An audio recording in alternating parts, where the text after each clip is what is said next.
Good afternoon प्रिय विद्यार्थियों। आज हमारा आज का जो लेसन है वो है आरोह भागवन का पाठ है गलता लोहा, जो एक शेखर जोशी जी के द्वारा विरचित कहानी है। ये कहानी संग्रह है, ठीक है। तो इसके अंदर हम देखते हैं कि इसके जो प्रमुख पात्र हैं वो है मोहन है, पुरोहित वंशीधर का बेटा है मोहन। त्रिलोकी सिंह जी जो मास्टर हैं, रमेश उनका एक पड़ोसी है, और धनराम लुहार जो है वो मोहन के साथ पढ़ा हुआ उसका एक सहपाठी मित्र है, ठीक है। तो बेटा सबसे पहले हम आप लोगों की सभी के बुक में शेखर जोशी जी का जो लेखक परिचय है उसके बारे में थोड़ा जान लेते हैं। शेखर जोशी जी हैं वो एक कहानीकार हैं जिनका जन्म 1932 ईस्वी में अल्मोड़ा उत्तराखंड के अंदर हुआ था, ठीक है। ये 20वीं शताब्दी के कहानीकार माने जाते हैं। तो इनकी जितनी भी शिक्षा वगैरह जो भी हुई है कि ये नई अल्मोड़ा के अंदर ही हुई है, ये एक नई कहानी आंदोलन की संज्ञा भी दी जा सकती है इनको। इनकी बहुत सारी रचनाएं हैं, कहानी संग्रह हैं, शब्द चित्र संग्रह हैं, बहुत सी उनकी भाषा शैली है जो बिल्कुल सरल भाषा शैली का ये उपयोग करते हैं, ठीक है। तो बेटा हम लेसन जो है हमारा गलता लोहा का एक बार सार रूप में कहानी इसकी पढ़ लेते हैं। मैं कहानी के रूप में आपको बता देता हूँ कि जो गलता लोहा है, लेखक ने इसमें जातिगत आधार पर जो बने हुए एक झूठ के रिश्ते को खोखला साबित करते हुए और एक मेहनतकश लोगों का बना हुआ जो भाईचारा है, भाईचारे को प्रदर्शित करते हुए इस कहानी संग्रह का वर्णन किया है।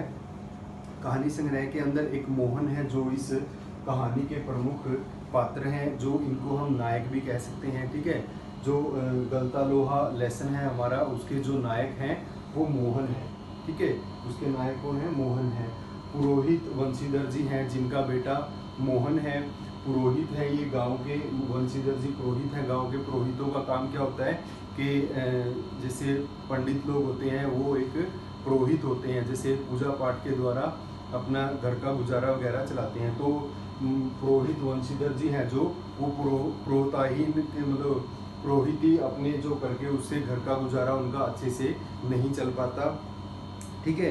इससे बहुत सारी मतलब ऐसी चीज़ें हैं, इनको घर गृहस्थी में बहुत सारी प्रॉब्लमें आती हैं, ठीक है। तो मोहन जो है वो अपने प्राइमरी स्कूल में ही पढ़ता है, और मोहन के जो टीचर हैं वो अध्यापक हैं जो वो है त्रिलोक सिंह जी। और वो बोलते हैं कि मोहन जो है बचपन से ही मेधावी छात्र है, और मोहन आगे चलकर एक बहुत बड़ा मतलब आदमी बनेगा, क्योंकि ये पढ़ाई में बड़ा होशियार है। और इस प्रकार से ये इसके पिताजी को भी कहते हैं। तो इसके पिताजी जो हैं पुरोहित वंशीधर जी जो है इनकी पढ़ाई के ऊपर बड़ा अच्छा ध्यान देते हैं। और जब इनकी प्राइमरी मतलब 5वीं तक ये गांव के स्कूल में ही पढ़ लेते हैं, तो इनको प्राइमरी के बाद पढ़ने के लिए गांव से 4 मील दूर जाना पड़ता था। वहाँ 4 मील दूर स्कूल था। उस स्कूल में जाने के लिए 5 मील दूर पढ़ने जाने के लिए उनको एक रास्ते में 2 मील का पहाड़ चढ़ना पड़ता था। उस पहाड़ से होकर कच्ची मतलब जो सड़कें वगैरह थी वो कच्ची थी, और बीच में नदी पड़ती थी, जिसमें नदी के रिसाव के कारण या पानी ज़्यादा आ जाने के कारण रास्ता जो बिल्कुल ही दुर्गम रास्ता था। वहाँ जाने के लिए मतलब उसके पिताजी हैं जो मतलब परेशान रहते थे उसके इस रास्ते के लिए। तो उन्होंने एक बार क्या किया कि उनके जो यजमान थे वो पुरोहित थे। पुरोहित का जो यजमान था, जिस गांव के अंदर स्कूल था, 5वीं कक्षा के बाद का जो स्कूल था, उस स्कूल में उन्होंने मोहन को लगाया था। तो मोहन के स्कूल का बंदोबस्त करने के लिए उन्होंने यजमान जी से बात की और यजमान के वहाँ उसको छोड़ दिया। लेकिन बारिश के कारण क्या हुआ, रास्ते मतलब कच्चे थे, तो वो मोहन के प्रति परेशान रहते थे। इसलिए बारिश में और बाढ़ वगैरह इसके कारण नदी थी बीच में, तो ये कारणवश वो क्या करते हैं, मोहन को वापस बुला लेते हैं और मोहन की पढ़ाई के बारे में बहुत ही चिंतित रहते हैं। तो एक बार क्या होता है कि उनके गांव का ही एक जो पड़ोसी है उसका नाम रमेश है, जो लखनऊ के अंदर, जो उत्तर प्रदेश की राजधानी है लखनऊ के अंदर वो काम करने के लिए मतलब रहता है। लखनऊ के अंदर उसका काम कारोबार है पूरा, वो लखनऊ में काम करता है। तो एक बार गांव के अंदर आया हुआ था, तो मोहन का जो पिता है पुरोहित बंशीधर जी, उनके सामने मोहन की पढ़ाई के बारे में और मोहन के बारे में उनसे विचार विमर्श करते हैं। तो रमेश कहता है, जी पुरोहित जी आप चिंता मत कीजिए, आप ऐसा कीजिए, मोहन को मेरे साथ लखनऊ भेज दीजिए, वहाँ पर वो अच्छे स्कूल भी हैं और अच्छी सी पढ़ाई भी कर सकेगा, और मैं उसको वहाँ पर, आप उससे बेचिंत हो जाएंगे, ठीक है, उसकी पढ़ाई के लिए जितना भी है सब कुछ उससे बेचिंत हो जाएंगे, तो आप उसको मेरे साथ भेज दीजिए। इस ये बात सुन करके जो बंशीधर जी है बहुत खुश होते हैं, ठीक है, प्रसन्न हो जाते हैं कि मेरा बेटा चलो लखनऊ जाएगा, वहाँ पर पढ़ लेगा तो एक दिन वो अच्छा इंसान बनेगा और एक अच्छा मतलब एक बड़ा आदमी भी बनेगा। तो इस प्रकार की बातें सुनकर बंशीधर जी हैं जो रमेश के पास, रमेश के साथ लखनऊ अपने बेटे मोहन को भेज देते हैं। तो रमेश क्या करता है कि रमेश लखनऊ के अंदर जब जाते हैं तो रमेश उसको अपने घर में ही नौकर के रूप में रख लेता है, ठीक है, नौकर के रूप में उससे कार्य वगैरह कराता है। जो घर की महिलाएं हैं सारा दिन मोहन से काम करवाती रहती हैं। बाद में जब वो काफ़ी दिन उसको हो जाते हैं तो एक साधारण से स्कूल के अंदर मोहन का दाखिला करवा देता है।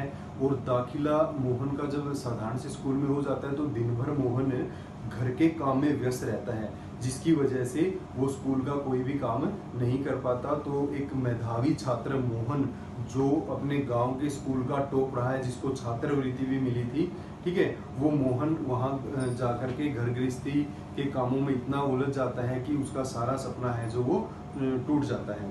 तो उसके बाद 8वीं की कक्षा की पढ़ाई के बाद जब उसकी 8वीं की पढ़ाई पूरी हो जाती है तो एक बार वो अपने गांव आ जाता है। लेकिन जो इसकी ये वास्तविकता थी, जो मोहन वहाँ पे काम करता था, पढ़ने के लिए टाइम नहीं था, उसने कभी अपने माता पिता को ये बात नहीं बताई, क्योंकि वो सोचता था कि अगर मैं अपने माता पिता को इसके बारे में बताऊंगा तो वो मेरी चिंता करेंगे, उनको दुख होगा। इस प्रकार की वो बातें अपने माता पिता को उसने नहीं बताई। और 8वीं की पढ़ाई पास करने के बाद जब मोहन एक बार घर आया तो घर आने के बाद भी उसने अपने माता पिता को कुछ नहीं बताया। लेकिन जब वो वापिस लौटा तो उसको पता चला कि रमेश और रमेश का जो परिवार है वो मुझे पढ़ाने के लिए मतलब तैयार नहीं है, ठीक है, वो मुझे नहीं पढ़ाना चाहते, वो चाहते हैं कि मैं इन्हीं कामों में ही लगा रहूं यहाँ पर। इस प्रकार की मतलब वो बातें सोचने लगा। और उसके परिवार वाले भी मतलब ऐसा ही सोचते थे उसने जब ये हुआ। लेकिन क्या हुआ कि जब मोहन हाथ का काम उसको रमेश के परिवार वाले बोलने लगे कि पढ़ के क्या करेगा, क्योंकि एमए बीएड वाले जो बहुत सारे बच्चे हैं जो बेरोजगार ही घूमते हैं, तो इसको कोई ना कोई हाथ का जो काम है, हाथ के द्वारा जो अपना काम किया जाता है वो काम इसको सिखा देते हैं, ठीक है, तो उसमें ये कुशल हो जाएगा। तो इस प्रकार की जो तकनीकी उसने क्या किया, ये सोच करके एक तकनीकी स्कूल के अंदर उसका दाखिला रमेश करवा देता है। लेकिन फिर भी क्या होता है कि उसको घर के काम से इतनी फुर्सत नहीं मिल पाती कि वो स्कूल का काम भी कर सके, ठीक है। इस प्रकार के कामों से वो मतलब घर के जो जितने भी काम हैं उनसे उसको बिल्कुल भी फुर्सत नहीं मिलती। तो टाइम निकलता जाता है तो मोहन क्या है, अपने पैरों पर खड़ा हो जाता है। मोहन अपने पैरों के ऊपर खड़ा हो जाता है। और पैरों पे खड़ा हो जाने का मतलब ये था कि उसको मतलब हर चीज़ की समझ आ जाती है और वो बाद में कारखाने और फैक्ट्रियों के अंदर चक्कर लगाने लग जाता है। कहीं काम मिल जाए, कहीं 2 पैसे का काम मिल जाए मेरे को, जिससे घर पे भी पैसे पहुंचाए जाए, इस तरह मतलब वो सोचने लग जाता है।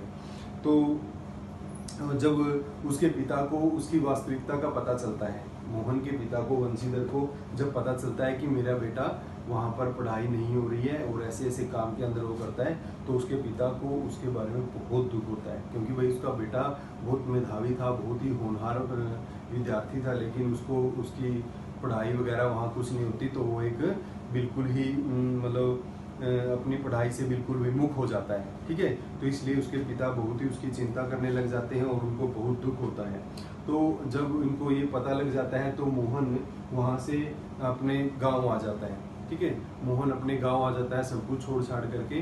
तो एक बार क्या होता है कि मोहन अपने खेतों की जो कांटेदार झाड़ियाँ हैं उनको काट छाट करने के लिए खेत में चला जाता है, ठीक है। तो वहाँ खेत में उनको ठीक करने के लिए जाता है तो एक जो कांटेदार झाड़ियों को साफ करने के लिए जो एक है हथियार है, जो घास को साफ करने के लिए इस्तेमाल किया जाता है, उसको बोलते हैं हंसुए। हंसुए मतलब दरांती भी जिसको बोलते हैं। तो हंसुए को धार तेज नहीं थी, तो वो अपने जो बचपन का मित्र था धनराम लुहार की दुकान पे चला जाता है अपनी दरांती को लेकर के, अपने हंसुए को लेकर के उसकी धार को तेज करवाने के लिए। लेकिन उन टाइमों में एक सबसे बड़ी जो प्रथा थी, जो एक कुप्रथा थी, जिस कुप्रथा या एक बुराई थी समाज के अंदर फैली हुई, वो थी जातिवाद की। तो जो धनराम लोहार था वो एक शिल्पकार था, ठीक है, कुम्हार जाति से था, नहीं लोहार जाति से था, सॉरी। तो जो मोहन था वो एक पुरोहित जाति से था, ब्राह्मण जाति से था। तो लोहार के पास पुरोहित का जाना उचित नहीं समझा जाता था। इस प्रकार की बातें मिलना उनसे उचित नहीं समझा जाता था। तो एक बार वो चला गया, लेकिन क्या होता है जब अपने जो दरांती है, जो उसका घास काटने का औजार था, उसको जब ठीक कर देता है, तो उसको जब धनराम उसको धार तेज कर देता है, तो उसके तेज करने के बाद वो एक सरिये की छड़ लेता है और उस सरिये की छड़ को गोल आकार में कुछ बनाने के लिए उसको गोलाकार बनाने लग जाता है। लेकिन वो बहुत प्रयत्न करता है, उससे वो नहीं होता। तो अंत में क्या होता है कि मोहन जहाँ बैठा हुआ था वहाँ से उठ करके उसे वो लोहे की छड़ लेकर के हथौड़े के साथ, हथौड़ा हाथ में लेकर उसको मारता है और फिर उसको थोड़ा आकार मोड़ने लग जाता है और उस लोहे की जो लोहे का जो सरिया है उसको गर्म करता है, क्योंकि गर्म करने के बाद लोहा उस आकार में, जिस आकार में आप लेके आना चाहते हो उस आकार में आता रहता है। तो उसको गर्म करता है, उसको लोहे से को पीटता है, पीट कर वो उसको जिस गोल आकार में लेके आना चाहता था उसी में ले आता है मोहन उसको, ठीक है। मोहन उसको बिल्कुल गोल बना देता है, जिससे क्या होता है कि जो धनराम लोहार है वो उसके इस कार्य को देखकर उस पर आश्चर्यचकित रह जाता है कि देख लो, एक जो मेरा काम है मेरे से ये नहीं हो पाया, बल्कि इस पुरोहित के बच्चे ने इसको कर दिया है। तो आंखों में एक सृजक सी चमक आ जाती है, ठीक है। धनराम लोहार के एक अलग सी उनके प्रति एक अलग से भाव से देखते हैं। क्यों? क्योंकि मोहन के मन में कभी भी एक जातिवाद के ऊपर कभी भी भेदभाव नहीं रहा, जातीय भेदभाव उनसे कोसों दूर था। तो इस प्रकार से ये इस लेसन का एक सारांश रूप में था बेटा कि मोहन के अंदर कभी भी कोई भी जातीय रूप से भेदभाव नहीं आया, वो सबको एक समान समझते थे। उन्होंने जो भी मेहनत का काम किया वो अपने परिवार को, अपने परिवार के, अपने पिताजी की मेहनत, अपने पिताजी का अपने प्रति लगाव, इन सबको देखते हुए उन्होंने कभी भी किसी चीज़ से मना नहीं किया, वो किसी चीज़ से विमुख नहीं हुए। लेकिन चलो आगे जाके उनको एक ऐसे ही उनके अंदर कला थी, मोहन के अंदर एक कला थी। क्यों? कभी उन्होंने काम नहीं किया, लेकिन फिर भी लोहे की छड़ को उन्होंने मोड़ करके उसको गोलाकार में दे दिया। तो सभी हैरान हुए कि देख लो, एक जिनको ये काम साजता है, जो ये काम करते हैं उनसे नहीं हो पाया, बल्कि मोहन ने ऐसा काम कर दिया। तो बेटा ये एक शॉर्ट में ही बिल्कुल आपका गलता लोहा लेसन का सारांश था। आप सभी इसको अपनी बुक से भी पढ़ेंगे, ठीक है। तो जो बच्चे जूम मीटिंग में नहीं जुड़ पाते, उन बच्चों के लिए ये वीडियो बनाई जाती है कि वो बच्चे अधिक से अधिक पढ़ सकें इनके द्वारा, इन वीडियो के द्वारा। तो बेटा आशा करता हूँ कि आप सभी को इस वीडियो के माध्यम से भी सभी बच्चे पढ़ेंगे। ओके, धन्यवाद।